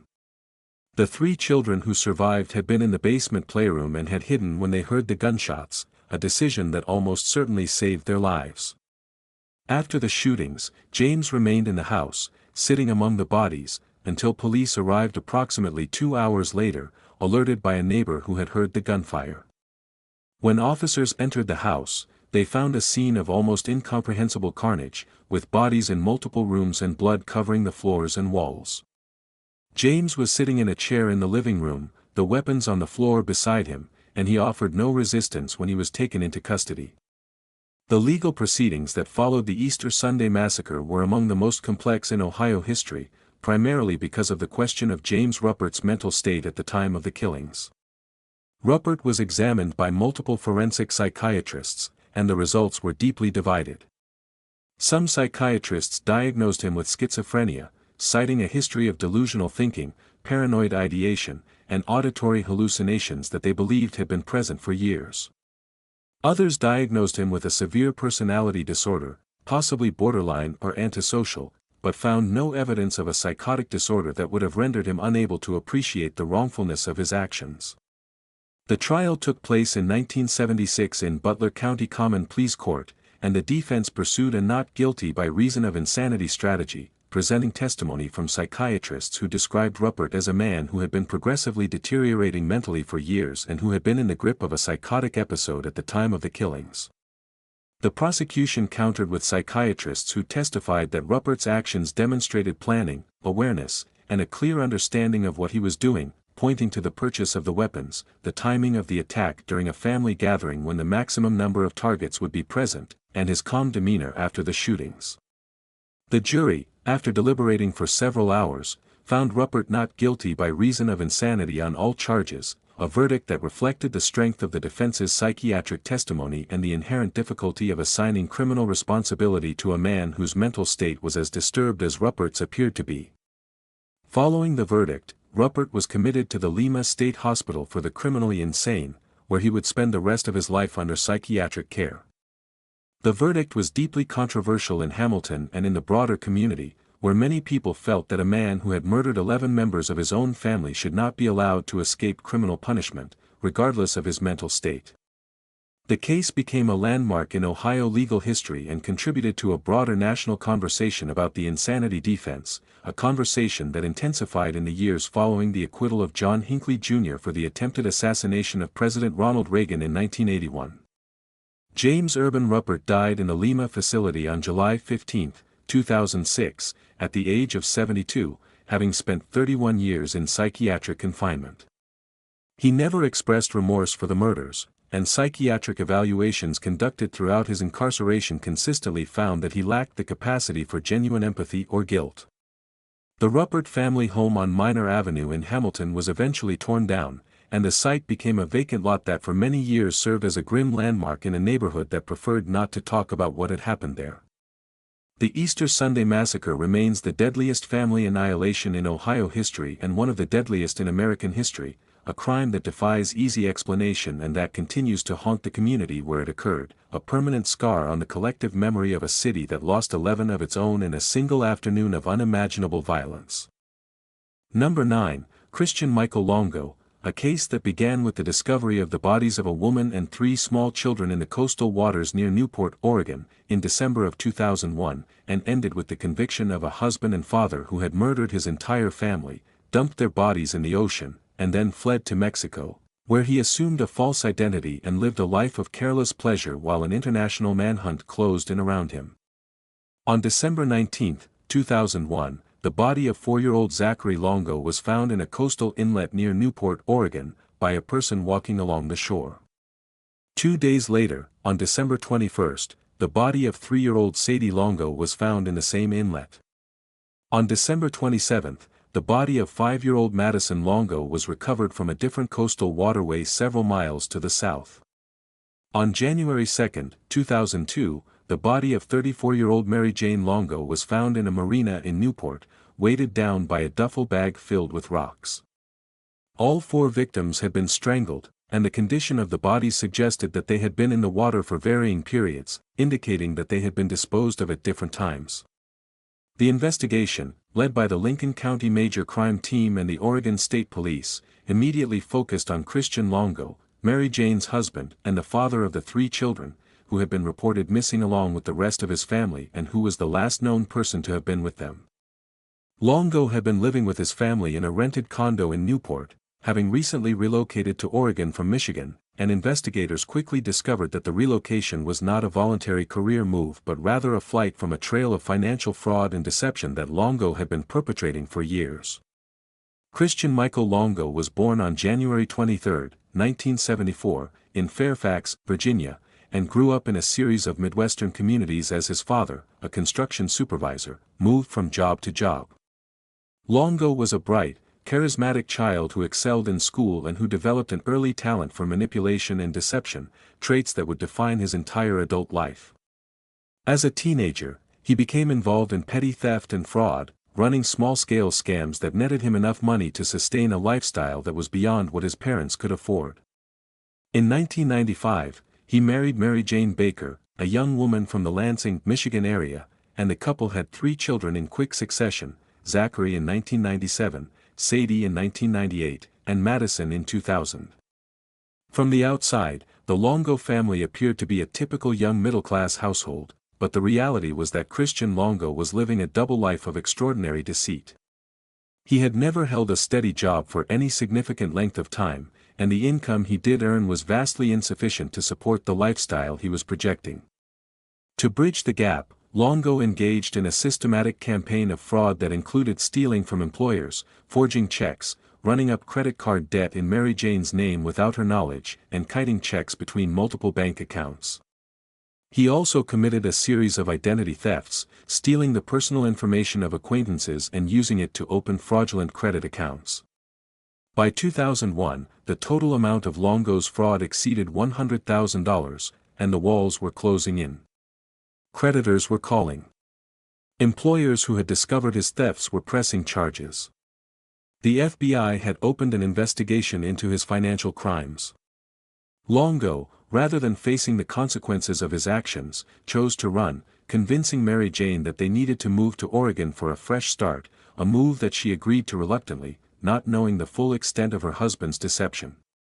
The family arrived in Newport in late November of 2001, and within weeks, Christian Longo had murdered every member of his family and disposed of their bodies in the cold waters of the Pacific coast. The precise timeline of the killings is not known with certainty, but investigators believe that Longo murdered Mary Jane and the children between December 16 and December 18, strangling them one by one in the condo or in the vicinity of the coastal waterways where the bodies were found. He then dumped the children's bodies in the inlets, where they would be discovered within days, and placed Mary Jane's body in the marina, weighted down with rocks, in an apparent attempt to ensure that she would never be found at all. After the murders, Longo fled Newport in the family's vehicle, which he abandoned in San Francisco before boarding a bus to Mexico. He arrived in Cancun, Mexico, in late December, where he checked into a hostel under the name Michael Frick, an identity he had stolen from a man he had met briefly in Oregon. In Cancun, Longo lived a surreal existence, drinking in beachside bars, socializing with other travelers, and posing as a successful freelance writer, a cover story that was as elaborate as it was absurd given that Longo had never written anything of consequence in his life. He even befriended a group of German tourists who were staying at the same hostel, one of whom, a young woman named Sabine, later told investigators that Longo had been charming and engaging but that she had noticed a coldness behind his eyes that she found unsettling. The break in the case came on December 26, 2001, when an FBI agent recognized Longo's photograph on the America's Most Wanted website and matched it to a man staying at a hostel in Cancun who had registered under the name Michael Frick. Mexican authorities, working in coordination with the FBI, located Longo at the hostel and arrested him on January 13, 2002, as he sat on the beach reading a book. He did not resist arrest. Longo was extradited to the United States and charged in Oregon with 7 counts of aggravated murder, 1 for each victim plus additional counts for the circumstances of each death. During the interrogation and subsequent legal proceedings, Longo told a series of shifting, contradictory stories about what had happened to his family. At various points, he claimed that Mary Jane had killed the children and that he had killed Mary Jane in a rage, that the children had drowned accidentally, and that he had nothing to do with any of the deaths. None of these stories was supported by the physical evidence, which pointed overwhelmingly to Longo as the sole perpetrator. The trial of Christian Longo took place in 2003 in Lincoln County Circuit Court, and the prosecution presented a devastating case that included the forensic evidence from the autopsies, the financial fraud evidence that established Longo's motive for flight, the testimony of witnesses who had seen Longo near the coastal waterways in the days before the bodies were discovered, and the evidence of his flight to Mexico and his use of a stolen identity. The defense, constrained by the overwhelming evidence of guilt, focused on attempting to spare Longo from the death penalty by presenting evidence of his troubled childhood, his lack of a prior criminal record for violence, and the testimony of mental health professionals who described him as suffering from a personality disorder that impaired his impulse control and his capacity for empathy. The jury rejected the defense's arguments and found Longo guilty on all 7 counts of aggravated murder. In the penalty phase of the trial, the jury recommended death, and the judge sentenced Longo to death by lethal injection. Christian Longo currently resides on death row at the Oregon State Penitentiary in Salem, though Oregon has not executed anyone since 1997 and has effectively placed a moratorium on executions, meaning that Longo is likely to spend the rest of his natural life in prison. While on death row, Longo has maintained a website and has corresponded with journalists and true crime writers, an activity that has generated controversy and criticism from the families of his victims and from victim advocacy groups who view his public profile as an affront to the memory of Mary Jane, Zachary, Sadie, and Madison. Mary Jane Longo's family, who were devastated by the murders and by the discovery of the full extent of Christian's fraud and deception, have been vocal in their opposition to any attention or publicity that Longo receives, arguing that he does not deserve a platform and that the only thing that matters is that he remains in prison for the rest of his life. The Longo case is frequently cited as an example of the family annihilator whose crimes are driven not by emotional crisis or mental illness but by pure financial fraud and the desire to escape the consequences of a life built on lies, a man who killed his family not because he was overcome by rage or despair but because they had become an obstacle to the freedom he believed he deserved. Number 10, Joshua Troy Powell, a case that represents one of the most horrifying and frustrating chapters in the history of American true crime, a story that begins with the mysterious disappearance of a young mother in Utah in 2009, spans more than 2 years of unresolved investigation and agonizing uncertainty, and ends in an act of violence so extreme and so deliberate that it defies comprehension. A father locking himself and his 2 young sons in a house, pouring gasoline, and setting it on fire, killing the children and himself in a final, apocalyptic act of destruction that was almost certainly intended as a message to the world and as a punishment for everyone who had dared to question him about his missing wife. Susan Marie Cox Powell was born on October 16, 1981, in Alamogordo, New Mexico, and grew up in a large, close-knit Mormon family that eventually settled in the Salt Lake City area of Utah. She was described by everyone who knew her as vibrant, funny, compassionate, and deeply devoted to her family, her church, and her 2 young sons, Charlie, who was born in 2005, and Braden, who was born in 2007. In 2001, Susan met Joshua Powell at a Mormon singles event in Utah, and they were married in 2002. Joshua Powell was born on January 20, 1976, in Puyallup, Washington, and grew up in a family that, while outwardly normal, was later revealed to have been shaped by the controlling and manipulative personality of his father, Stephen Powell, a man who would eventually be convicted of child pornography and voyeurism charges related to his obsession with Susan Powell, his daughter-in-law. The marriage between Susan and Joshua was troubled from the beginning, though the full extent of the trouble was not apparent to outsiders. Joshua was controlling, emotionally abusive, and increasingly paranoid, behaviors that were reinforced and encouraged by his father, Stephen, who lived nearby and who exerted a powerful and toxic influence over his son. Susan confided in friends and family members that she was unhappy in the marriage, that Joshua controlled the finances, monitored her activities, and belittled her in front of the children, and that she was considering divorce. She also told friends that she feared Joshua's temper and that she believed he was capable of harming her. On December 6, 2009, Susan Powell was reported missing by her family after she failed to show up for her job at a financial services company in West Valley City, Utah, and failed to pick up her children from daycare. Joshua Powell told police that he had taken the boys on a midnight camping trip in the freezing Utah desert on the night of December 6 and that Susan had been alive and well when he left the house. He said he returned home the next morning to find Susan gone and the house empty. This story was immediately viewed with skepticism by investigators, who noted that it made no sense for a father to take 2 small children camping in sub-zero temperatures in the middle of the night, and that Joshua's account of the timeline was inconsistent with the physical evidence found at the Powell home, which included a wet spot on the carpet that appeared to have been cleaned, a fan blowing on the wet spot, and 2 fans running in the garage. The investigation into Susan's disappearance was led by the West Valley City Police Department, and from the beginning, Joshua Powell was the only person of interest. Detectives searched the Powell home, the desert area where Joshua claimed to have camped, and various other locations, but no trace of Susan was ever found. Joshua cooperated with the investigation to a limited extent, submitting to interviews and allowing searches of his vehicle and his person, but he refused to take a polygraph examination and hired an attorney, who advised him to stop cooperating. In the months and years that followed, the case became one of the most high-profile missing persons investigations in the country, generating extensive media coverage and intense public interest. The Cox family, Susan's parents, Chuck and Judy Cox, mounted a relentless campaign to keep the case in the public eye and to pressure law enforcement to hold Joshua accountable. They also fought for custody of Charlie and Braden, who had been living with Joshua since Susan's disappearance. In 2010, as part of the investigation, police executed a search warrant at the home of Stephen Powell, Joshua's father, in Puyallup, Washington, where Joshua and the boys had been living. During the search, investigators discovered thousands of images of Susan Powell that had been taken without her knowledge, including photographs of her in various states of undress while she was in the bathroom, in her bedroom, and in other private settings.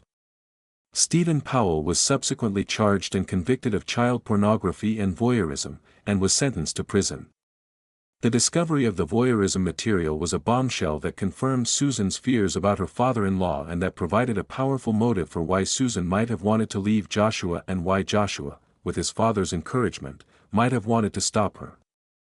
Despite the mounting circumstantial evidence against Joshua Powell, including his suspicious behavior, his inconsistent statements, the cleaned-up crime scene at the Utah home, and the discovery of the voyeurism material, prosecutors in Utah determined that they did not have enough evidence to charge him with murder without a body. Joshua moved to Washington state with the boys, and a protracted custody battle ensued between Joshua and the Cox family, with the court eventually awarding temporary custody to Chuck and Judy Cox while Joshua was required to undergo psychological evaluation and parenting classes. The custody arrangement required Joshua to have supervised visitation with the boys at a local social services facility. On February 5, 2012, Joshua Powell arrived at the social services facility in Graham, Washington, for a supervised visit with Charlie, who was 7, and Braden, who was 5. He brought the boys inside the house, and when the social worker approached the door to follow them in, Joshua slammed the door in her face and locked it. The social worker called 911 immediately. Inside the house, Joshua had already poured gasoline throughout the living room and had attacked the children with a hatchet, striking each boy before the fire consumed the house. The explosion and fire were so intense that the house was destroyed within minutes. Charlie and Braden Powell died at the scene from a combination of hatchet wounds and thermal burns. Joshua Powell also died in the fire. The entire event, from the moment Joshua slammed the door to the moment the house was fully engulfed, lasted less than 3 minutes. The investigation into the February 5 incident concluded that Joshua Powell had planned the attack in advance, purchasing gasoline in the days before the visit and outfitting the house with the accelerant in a manner designed to ensure a rapid and intense fire.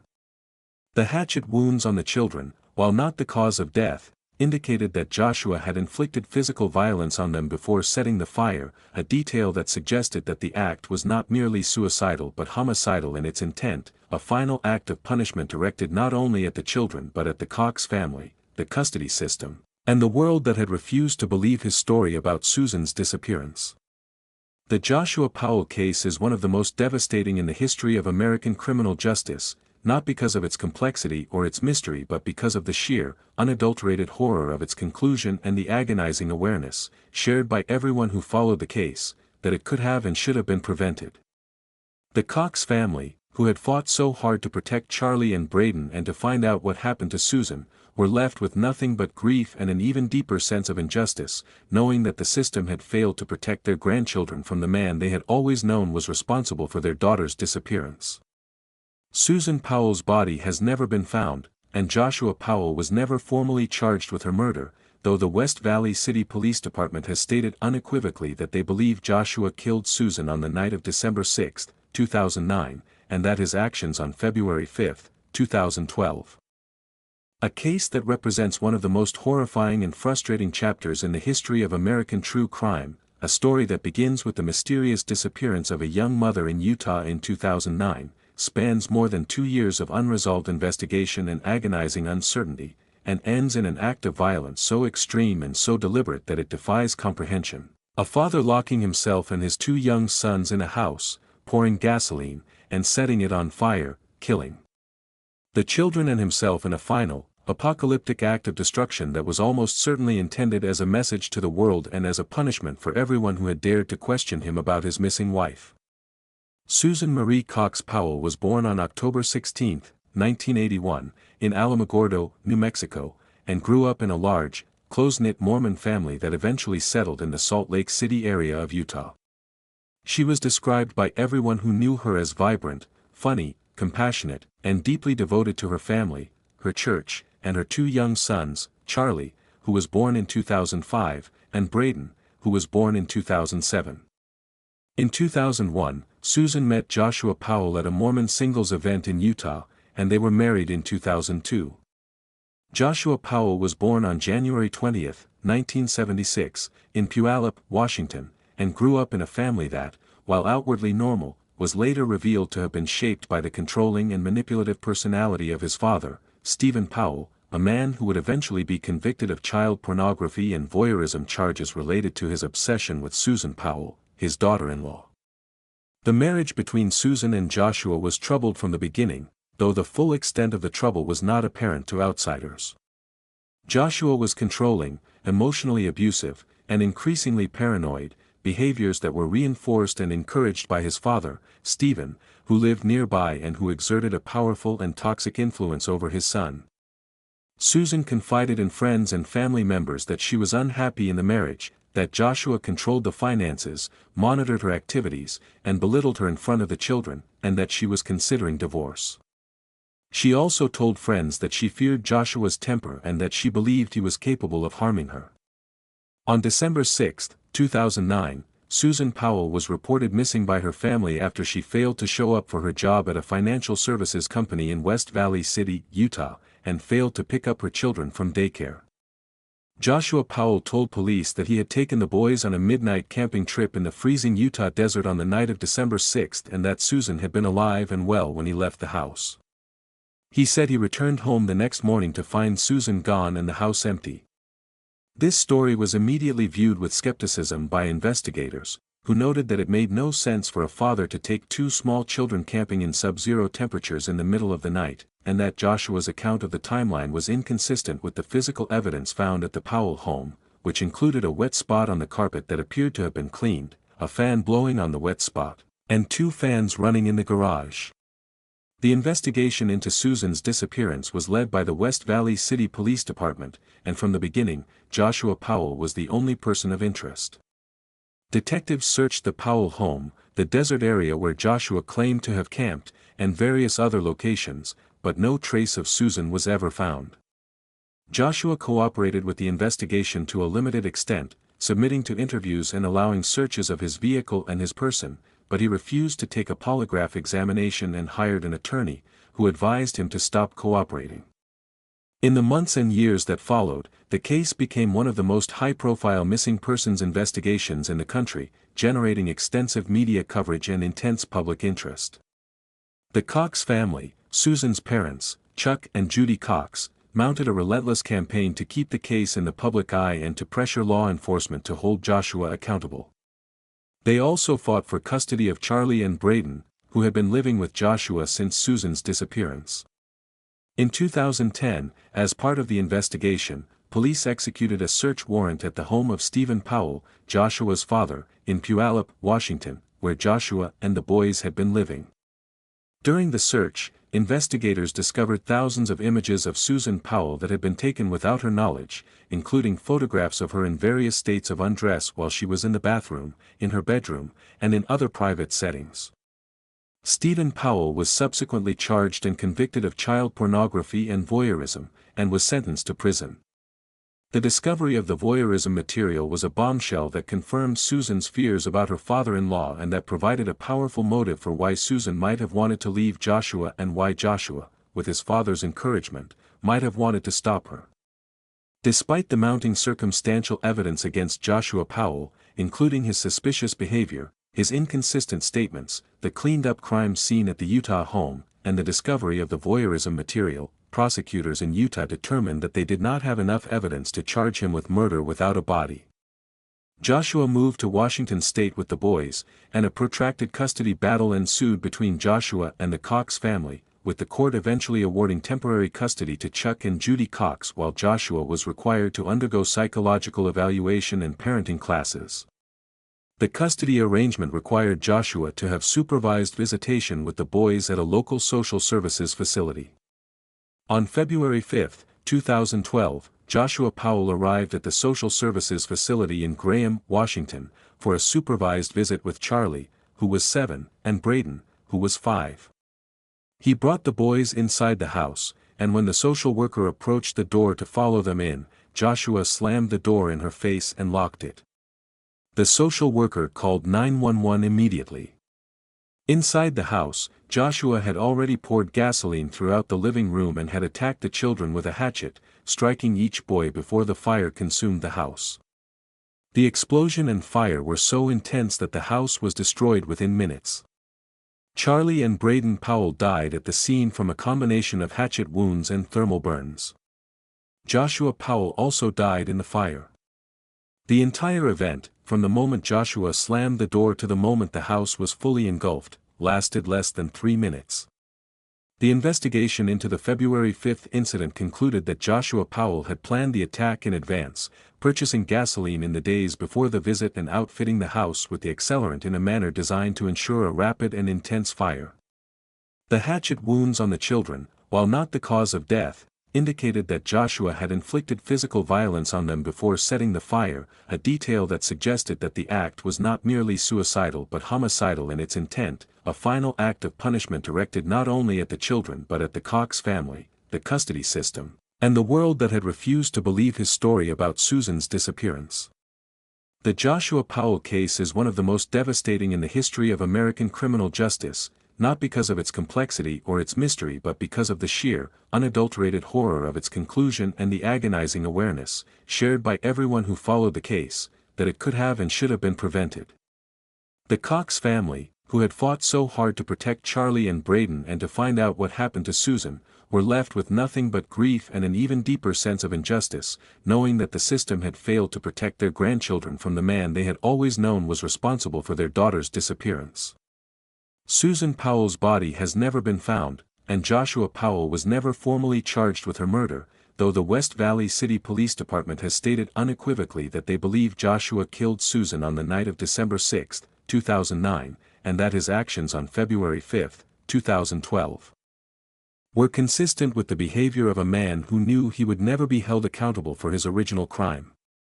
The case prompted a thorough review of custody and visitation policies in Washington state and across the country, with particular attention to the risks posed by parents who are suspects in the disappearance or death of their spouses and who are granted unsupervised or minimally supervised access to their children during the pendency of an investigation. The Graham, Washington, house where Charlie and Braden Powell died was demolished, and the site remains vacant, a stark reminder of a day when the system's inability to protect the most vulnerable members of society resulted in an act of violence that was as senseless as it was unforgivable. Chuck and Judy Cox have devoted their lives since the murders to advocating for custody reform and for the rights of grandparents and extended family members in cases involving suspected domestic violence, a mission born of the most painful loss imaginable and sustained by the conviction that no other family should have to endure what theirs has endured. The Susan Powell case, which encompasses both the disappearance of Susan and the murder-suicide of Joshua and the children, stands as one of the most haunting and instructive in the entire genre of true crime, a case that demonstrates with awful clarity that the most dangerous place in the world for some children is not a dark alley or a stranger's car but their own home, in the care of their own father.